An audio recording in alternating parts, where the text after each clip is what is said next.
আপনার বল, আপনার ব্যাট, আপনার মাঠ, আপনার টুর্নামেন্ট, সবকিছুই আপনার। আপনি চাইলে মুস্তাফিজুর রহমানকে নাই নিতে পারেন, সবকিছুই আপনার। ওই যে ছোটবেলায় হতো না, যার বল যার ব্যাট তারই সবকিছু, সেই অধিনায়ক, সে আগে ব্যাটিং করবে, সেই বোলিং করবে, কে খেলবে কে খেলবে না সে ঠিক করবে। ব্যাপারটা অনেকটা তেমনই।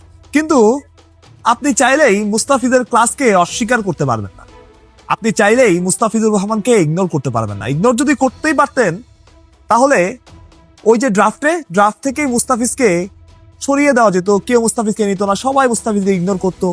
আরো তো অনেকেই ছিলেন। কেন মুস্তাফিজকে নিয়ে এত কারাকারি হলো এত কিছুর পরে? কারণ মুস্তাফিজুর রহমানের সেই ক্লাসটা ছিল, মুস্তাফিজুর রহমানের সেই ক্লাসটা আছে। হ্যাঁ, মুস্তাফিজ কে বাদ দেওয়া হয়েছে, মুস্তাফিজের নাম সরিয়ে দেওয়া হয়েছে, তার বদলে আরেকজনকে নিয়ে নেওয়া হয়েছে। কিন্তু হ্যাঁ, মুস্তাফিজের আর্থিক ক্ষতি হয়েছে, বড় একটা অঙ্ক, বাংলাদেশি টাকায় প্রায় 12.5 কোটি টাকা মুস্তাফিজ পেতেন আইপিএল খেললে, কিন্তু তিনি সেটা পাচ্ছেন না।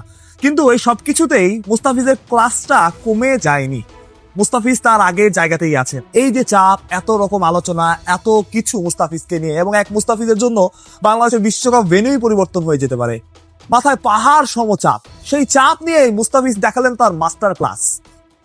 আজকে ঢাকার পুরো হাতের ম্যাচ, তাদের হাতের কবজি থেকে, হাত থেকে মুস্তাফিজ নিয়ে আসলেন, টেনে নিয়ে আসলেন। প্রেক্ষাপটটা কি ছিল? যারা খেলা দেখেছেন তাদের তো নতুন করে বলার কিছু নেই, এবার যারা দেখতে পারেন নাই তাদের একটু বলে রাখি। 3 ওভারে লাগতো 25 রান, হাতে অগণিত উইকেট। সেখানে বোলিং এ এলেন মুস্তাফিজুর রহমান। 18তম ওভারে মুস্তাফিজের ওভার থেকে মাত্র 2 রান নিতে পারলেন ব্যাটার, মাত্র 2 রান। অর্থাৎ তখন 2 ওভারের সমীকরণ 23 রান। ম্যাচটা অনেকটাই তখন রংপুরের হাতে, একদম হাতের মুঠোয় চলে এসেছে। কিন্তু পরের ওভার যিনি করতে আসলেন তিনি সে ওভারে দিলেন 13 রান, শেষ বলে ছক্কা। সেই ছক্কা খাওয়ার পর মনে হচ্ছিল ম্যাচটা মনে চলেই গেল, কারণ শেষ ওভার 10 রান, 10 রান তো কোনো ব্যাপার না।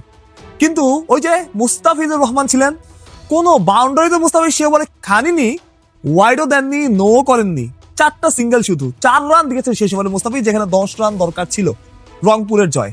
এটাই আসলে মুস্তাফিজ, যাকে আপনি চাইলে বাদ দিতে পারবেন, যাকে ইগনোর করতে পারবেন চাইলেই, কিন্তু তার ক্লাসকে আপনি অস্বীকার করতে পারবেন না, তার ক্লাসকে আপনি ইগনোর করতে পারবেন না।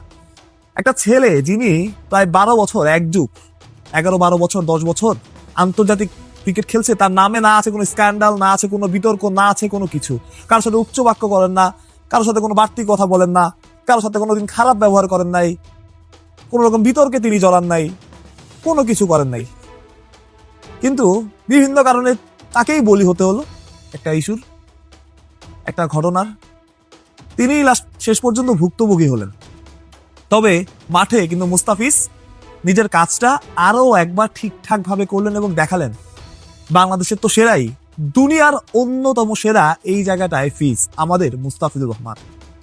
মানুষ প্রত্যয়, বিডি ক্রিক টাইম।